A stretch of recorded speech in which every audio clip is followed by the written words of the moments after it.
Hello friends, हम लेके आए हैं अपना ये नया वीडियो अपने चैनल यो सर्च पर। यहाँ पर हम आपको प्रोवाइड करते हैं अपडेटेड और latest information related to jobs and exams.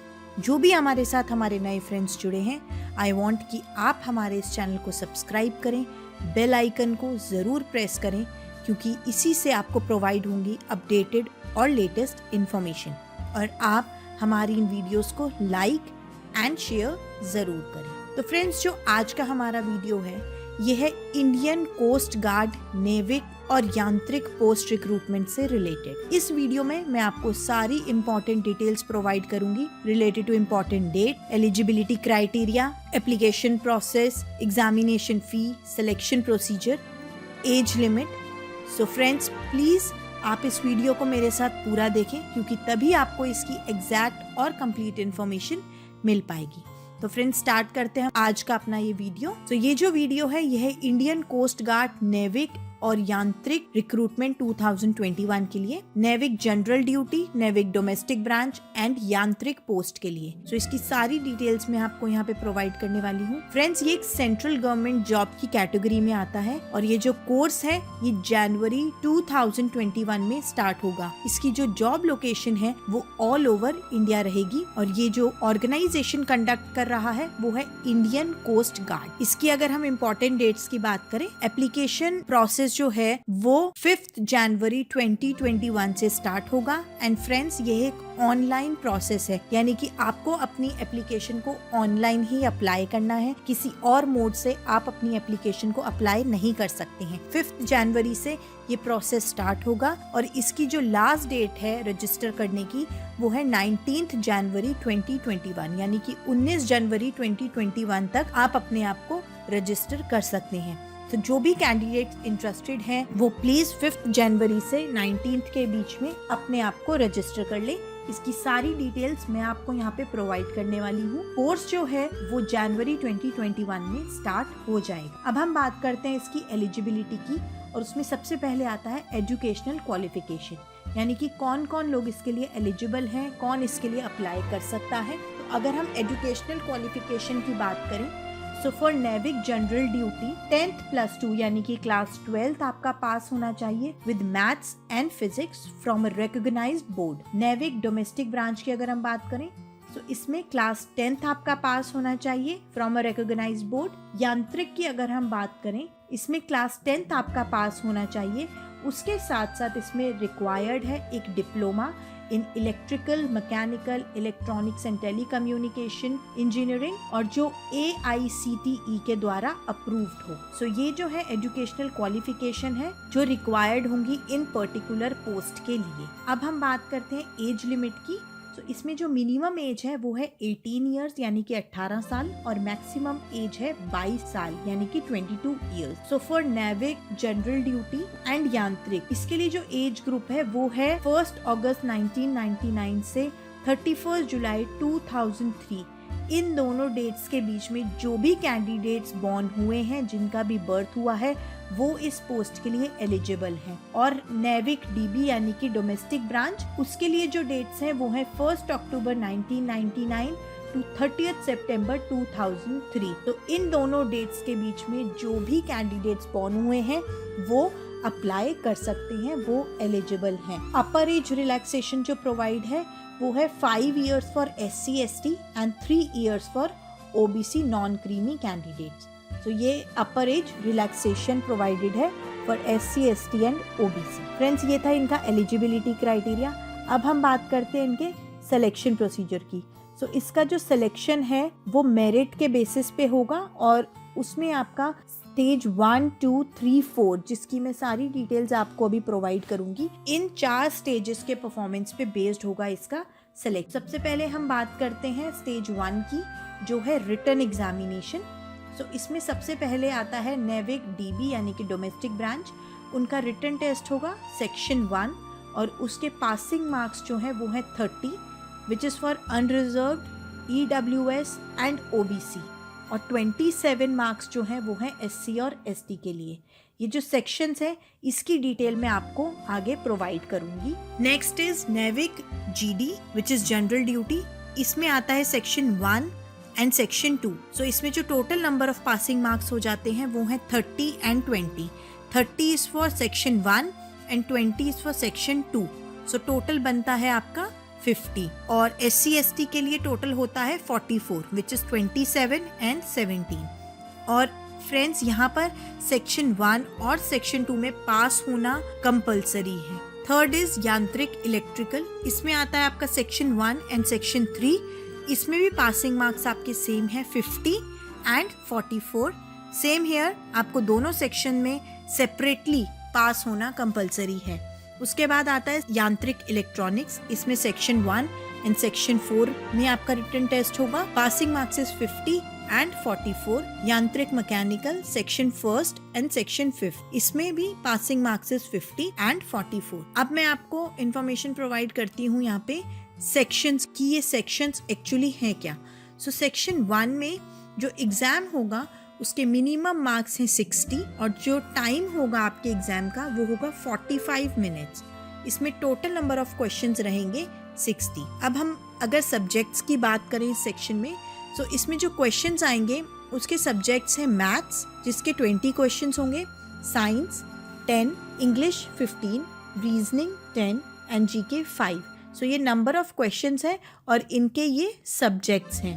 Passing marks मैंने आपको बता दिए हैं 30 एंड 27। और इसमें जो सिलेबस होगा फ्रेंड्स वो क्लास 10th का सिलेबस आएगा सेक्शन 1 में। अब हम बात करते हैं सेक्शन 2 की। सो सेक्शन 2 में जो मैक्सिमम मार्क्स हैं वो है 50। टाइम लिमिट जो है आपकी पेपर की वो है 30 minutes. Total number of questions है 50। इसमें जो सब्जेक्ट्स हैं वो है मैथ्स जिसके 25 क्वेश्चन होंगे और फिजिक्स, इसके भी 25 क्वेश्चन होंगे। पासिंग मार्क्स की अगर हम बात करें तो सेक्शन 2 में passing marks is 20 and 17।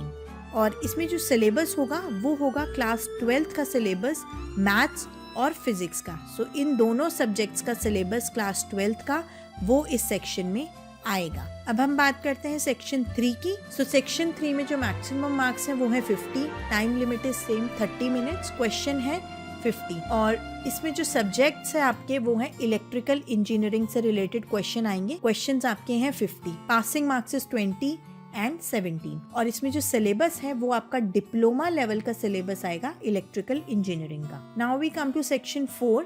Maximum marks is 50, time is 30 minutes and total number of questions जो है वो भी 50 हैं। इसमें जो सब्जेक्ट्स हैं आपके वो हैं electronics engineering. Passing marks is 20 and 17 and your syllabus is diploma level electronics engineering syllabus. 5th section की अगर हम बात करें so maximum marks is 50, time आपका 30 मिनट्स है। टोटल नंबर ऑफ क्वेश्चन 50 है। इसमें भी मैकेनिकल इंजीनियरिंग से रिलेटेड क्वेश्चंस आएंगे। Passing marks is 20 and 17 and syllabus is diploma level mechanical engineering syllabus.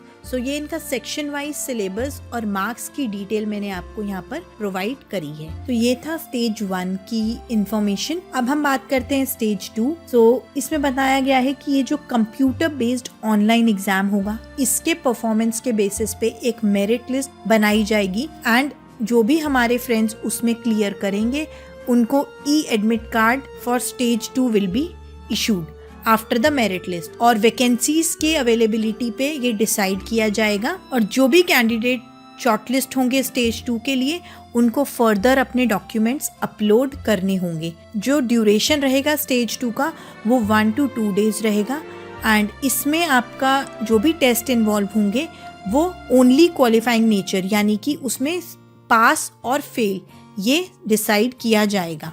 सो इसमें सबसे पहले आता है आपका फिजिकल टेस्ट यानी कि फिजिकली आप कितने फिट हैं ये चेक किया जाएगा। सो इसमें एडवाइस किया गया है कि आपके पास शू, टी शर्ट, ट्राउजर्स ये अवेलेबल होने चाहिए।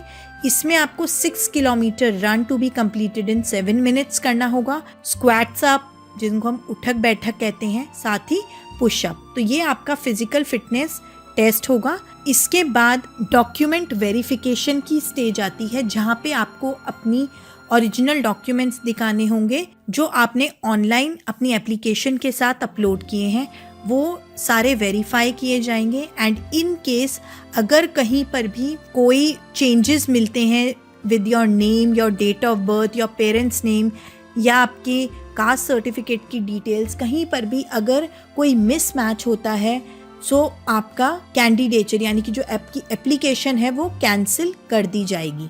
फ्रेंड्स, इसमें रीअसेसमेंट ऑफ इनकंसिस्टेंट परफॉर्मर्स भी है, जिसमें ये बताया गया है कि जो भी हमारे फ्रेंड्स 30% ज़्यादा स्कोर करेंगे अपने ऑनलाइन एग्ज़ाम में जो आपने अपने क्वालिफाइंग और डिप्लोमा एग्ज़ाम में किया है।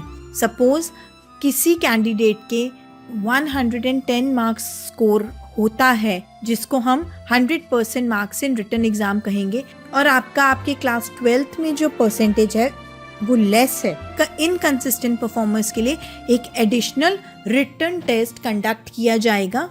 और ये जो टेस्ट है ये आपका PFT which is your physical fitness test और डॉक्यूमेंट वेरिफिकेशन के बाद ही कंडक्ट होगा।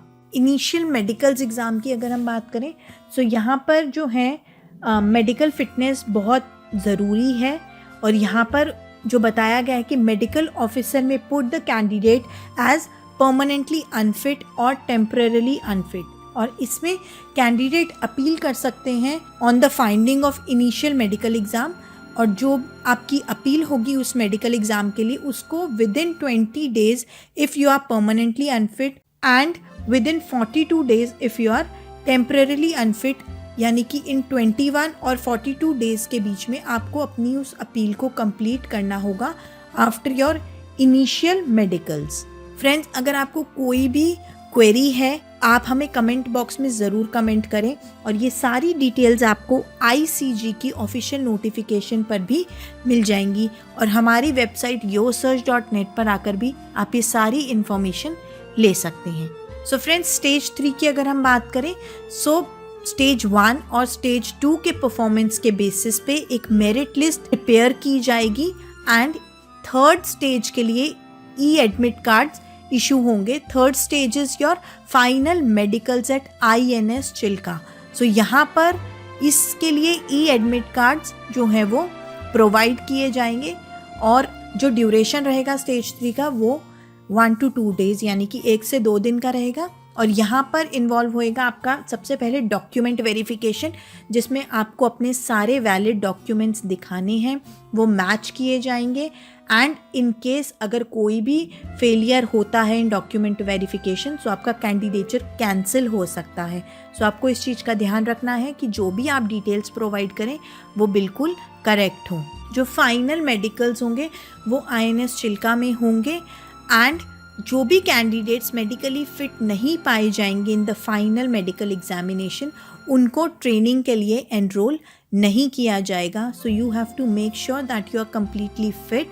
उसके बाद हम बात करते हैं अगर स्टेज 4 की, सो यहाँ पर अगेन जो है आपको अपने ओरिजिनल डॉक्यूमेंट सबमिट करने हैं, जो भी आपके बोर्ड के थ्रू या यूनिवर्सिटी के थ्रू या किसी स्टेट गवर्नमेंट के थ्रू आपको मिले हैं वो आपको यहाँ पर सबमिट करने हैं, एंड मेक श्योर कि वो बिल्कुल वैलिड हों और जेन्युइन हों, अदरवाइज आपको टर्मिनेट किया जा सकता है आपकी सर्विस से।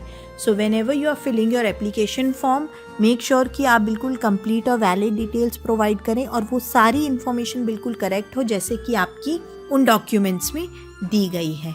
अब हम बात करते हैं इनके एप्लीकेशन फॉर्म की कि किस तरीके से आप इसको अप्लाई कर सकते हैं। सो जैसा कि मैंने आपको बताया है कि एक ऑनलाइन एप्लीकेशन है, यानी कि आपने ऑनलाइन ही अप्लाई करना है। 5 जनवरी से आप अप्लाई कर सकते हैं और 19 जनवरी लास्ट डेट है।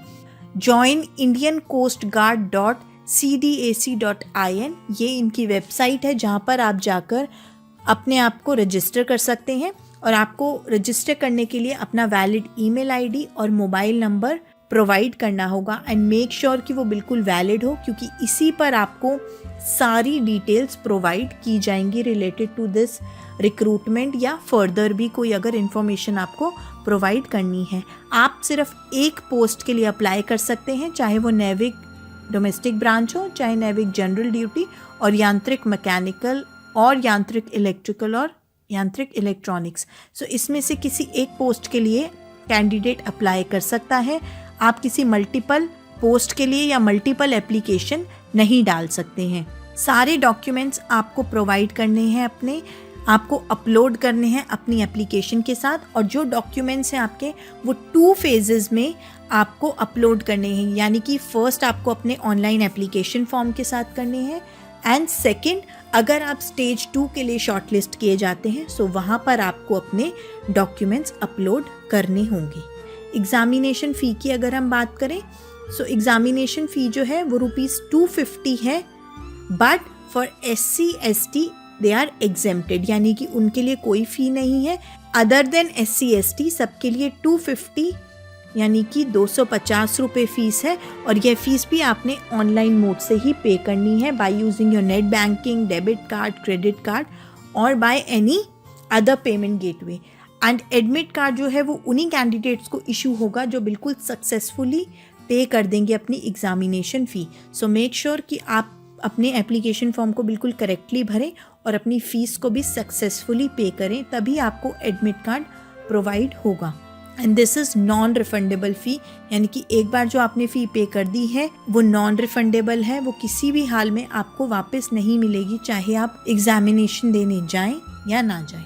सो फ्रेंड्स, यहाँ पर मैंने आपको सारी इन्फॉर्मेशन प्रोवाइड करी है related to Indian Coast Guard recruitment. अगर आपकी कोई भी क्वेरी है, आपको इन्फॉर्मेशन लेना चाहते हैं, आप प्लीज़ हमें कमेंट बॉक्स में कमेंट करें, या फिर आप हमारी वेबसाइट yosearch.net पर आकर भी सारी इन्फॉर्मेशन ले सकते हैं। Thank you so much friends for watching the complete video, and हम इसी तरीके से और भी बहुत सारी लेटेस्ट और अपडेटेड इन्फॉर्मेटिव वीडियोज़ आपके लिए लेकर आते रहेंगे।